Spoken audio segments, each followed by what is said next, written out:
It started when I moved into that house, an old, creaky mansion I inherited from my estranged uncle. The place had been abandoned for decades, but it held a strange allure. I decided to stay there for a while, to sort through his belongings and decide what to do with the property. Among the dust-covered furniture and cobwebbed chandeliers, one object stood out.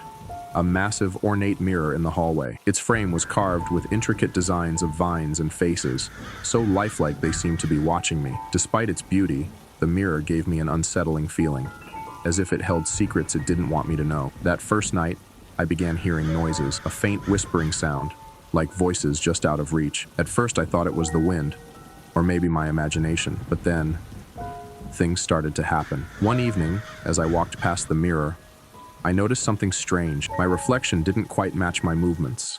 It was subtle at first, a hesitation in its actions, a delay in its gaze. I laughed it off, thinking I was just tired, but the next day, it got worse. As I stood in front of the mirror, brushing dust off my coat, my reflection suddenly smiled at me. I wasn't smiling. My heart dropped, and I stumbled back. The reflection's grin widened, sinister and cold. It's just my imagination, I told myself, but that night, I couldn't sleep. I kept hearing footsteps outside my bedroom door, pacing back and forth. Gathering all my courage, I opened the door, but no one was there. Except the mirror. Something was standing in the reflection. A shadowy figure, tall and distorted, with glowing, piercing eyes. But when I turned around, the hallway was empty. I decided to cover the mirror, but the next morning, the sheet was gone, and worse, the figure was closer. Terrified, I called an antiques expert to examine it. When he arrived, his face went pale the moment he saw the mirror. "You need to get rid of this," he whispered, his voice trembling. "This mirror is cursed. It traps souls, feeding on their fears and despair."